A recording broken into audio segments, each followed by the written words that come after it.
Hi everyone, hope you guys are all having a great day today. In today's video, I'm going to cover the whole entire market in terms of Dow Jones, Nasdaq, and S&P 500, including the economic calendar. Now, I do post these videos up daily, so I highly encourage you to double check the latest video on my channel, so that way you get the most up-to-date information.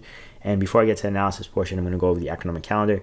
And one thing to note for Friday, September 20th, 2024, there's nothing scheduled, but the following week, I would say be mindful that the PC inflation numbers are coming out at the end of the week, which is Friday, September 27th, 2024. And the Fed regards these inflation numbers as more accurate versus the CPI and PPI inflation numbers. And one thing to note as well is the core PC year over year, previously is 2.6. The question is it going to be better this time around? Core PC does not include energy. And if you're including energy, PC year over year was 2.5 previously. So it's going to be somewhat interesting, but it almost doesn't matter, it looks like, because the indications for the S&P, Dow Jones, and Nasdaq are pretty much showing more upside nonetheless for the most part. So I'm going to be looking at ETF SPY, ETF for the S&P 500. If you look at the 1 year chart, this is the MACD line, indicates if it's a bearish or bullish movement. And a 1 year chart pretty much got more solidified for the upside, basically more solid green tick right here. We do see red ticks in terms of volume, so it is questionable if it still could get pulled down. And the reason why I would say potentially questionable, not maybe not for the S&P fully, but for the Nasdaq a little bit, which is more the tech sector, which is more encompasses mega cap stocks, which in my opinion would be more of a reason why it could get pulled down. But in essence, it looks like there's more upside to be coming, just FYI. So if you look at the 5 year chart, the MACD line for the S&P, again, ETF SPY, it's about to cross over to a bullish movement. Still in the bearish movement, you could argue, because it hasn't crossed over yet and doesn't have to cross over. We've seen previously, did not cross over and got pulled down, right? So it was about to cross over, didn't, and got pulled down. We could see the same thing. And mind you, also, this is ETF SPY again. We're at all-time highs right now for the S&P 500. And even though we're at all-time highs, we do have more room to go to the upside. But the Nasdaq technically doesn't. I'm going to show that soon. So upward trend resistance line dating back since 2010. Every time it went up, got knocked down for the most part. And doesn't mean that the market was not going up higher. It was still going up higher. Just it was basically getting stuck underneath the upward trend resistance line. And then there's been times where in the mid zone we still get dropped, so we don't have to necessarily go to the top. But there is still more room to grow. And in the alt chart, it's still a 50-50 split. For the Nasdaq, S&P, and Dow Jones, they're all 50-50 split for the MACD line. Not necessarily indicating a downside, not necessarily indicating upside, because, for example, the green tick has become a lighter green tick. So technically, you would assume maybe downside. But for right now, the 1 year, 5 year, and alt chart is pretty strong for the S&P. The Dow Jones is almost the exact same thing, almost. So here's the 1 year chart. MACD line got solidified as well. For the 1 year chart, MACD line got solidified in terms of a solid green. And then the Nasdaq has a green tick versus 3 red ticks, right? So 1 green tick and 2 red ticks. For the Nasdaq, the S&P was 3 ticks of red for the 1 year chart. So maybe the 5 year chart, which I'm about to show right now, could be neglected because the S&P was closer to crossover. I'm going to show it right here, ETF SPY. Here's ETF QQQ, ETF for Nasdaq. And the 5 year chart, the MACD line has not crossed over to a bullish movement just like the S&P, but it's not necessarily quite there yet. And like I stated before, just because it looks like it's going to cross over, there's times that it doesn't, it comes down, it got pulled down just like for the S&P. And then for the alt chart, same thing as the S&P 500, a little bit curvature, more to the downside. But the reason why, in my opinion, that is the case, if you look at the upward trend resistance line dating back since 2010, this is for Nasdaq, looks similar to S&P 500.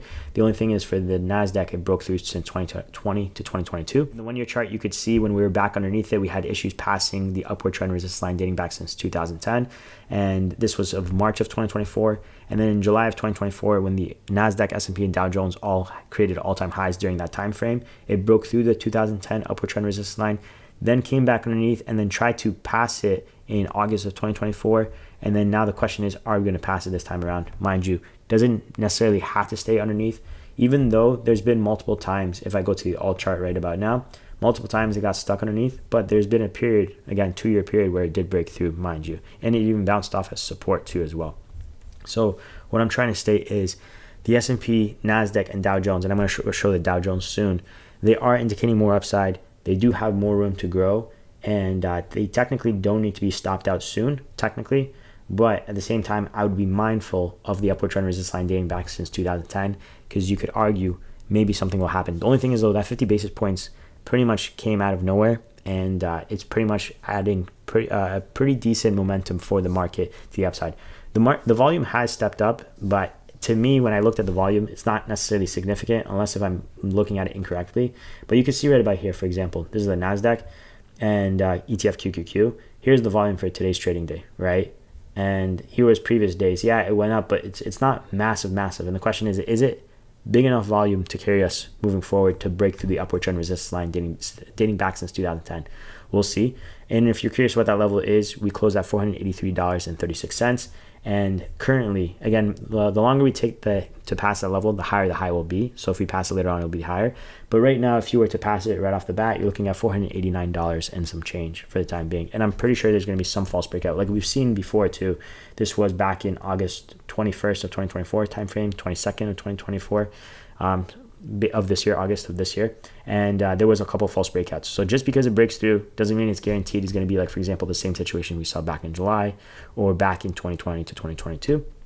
But right now, for the time being, the indications are kind of the 1 year, 5 year, and the all chart is showing that it's potentially actually going to break through, to be honest, especially the Dow Jones. The Dow Jones, even though it's only 30 companies, it's showing more upside to come, and I'm going to go through that. So yeah, so the volume technically, in my opinion, maybe is not supporting it, but MACD lines are indicating it. And now if we look at the Dow Jones is all-time high territory as well, just like the S&P 500. The Nasdaq is the only one that's not in all-time high territories yet. Again, that was back in July of 2024, the all-time highs for Nasdaq.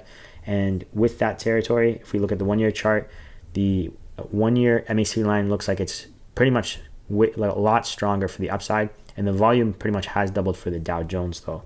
The 5 year chart right about here, basically MACD line has gone up even further, and then it's more solidified, by the way, too. And it's always been the case for the Dow Jones, the 5 year chart, because the Nasdaq is about to cross over potentially, and then the S&P is right about there. But the Dow Jones has always been in the bullish momentum, and then the alt chart, it's the same thing as for all of them, S&P and Nasdaq, where it's pretty much showing almost 50-50. I would say the Dow Jones pretty much got stronger today, where it's kind of showing just more straight upside. And that's one of the reasons why I'm expecting, in my opinion, the Dow Jones doesn't seem like it wants to slow down, and just showing more strong upside regardless, nonetheless.